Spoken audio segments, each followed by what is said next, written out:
Mr. President, I rise today to oppose the Congressional Review Act resolution repealing the Consumer Financial Protection Bureau's forced arbitration rule.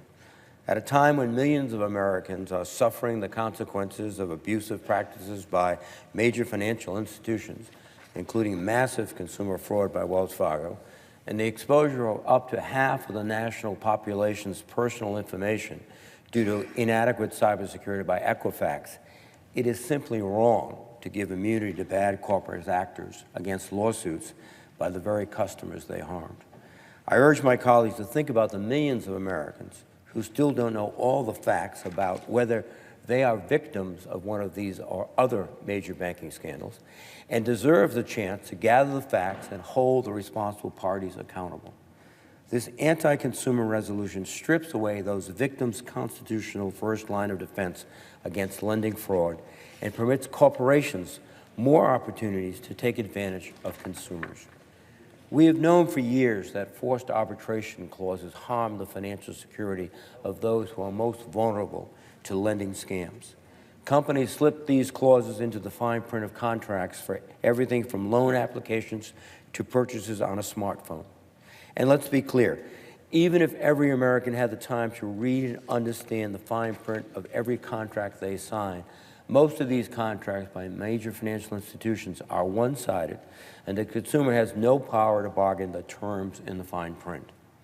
With these in place, consumers who learn their bank or lender has overcharged or defrauded them also learn quickly that they have signed away their right to take the corporation to court. Instead, they must choose between dropping their claim or going it alone in an arbitration process that is clearly and notoriously stacked in favor of the corporation. Forced arbitration makes it easier for predatory lenders to avoid the consequences for taking advantage of consumers.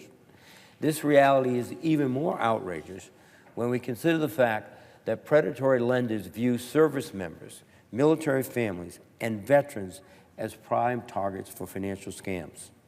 The CFPB has noted that service members are attractive targets because, among other things, they are required to maintain good finances, their pay is consistent, they often relocate, and many are just starting to make significant financial decisions. The Department of Defense is also well aware that military bases draw predatory lenders selling bad or illegal loans, which is one reason why the Department of Defense recently issued new rules banning forced arbitration for many loans covered by the Military Lending Act.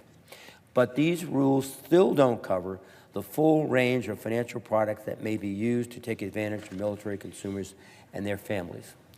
That's why I've worked for years with Senator Lindsey Graham on legislation to ban forced arbitration clauses that waive or limit rights under the Service Members Civil Relief Act. The CFPB rule bans many of these and other forced arbitration clauses that disproportionately harm service members and their families. While the CFPB has provided data to support the arbitration rule's positive effect for service members, we should also listen to the service member community. Their strong support for this rule speaks volumes. The CFPB's rule supporters include the Military Coalition, which consists of 32 military advisory groups, including the Veterans of Foreign Wars, and associations representing the interests of members of the Navy, Army, Air Force, and Marine Corps.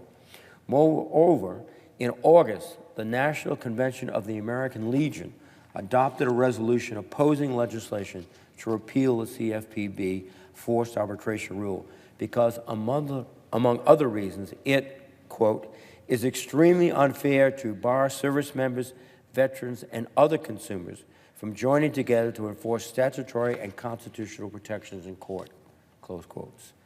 Simply put, service members and veterans don't want the CRA, and they are watching this vote closely.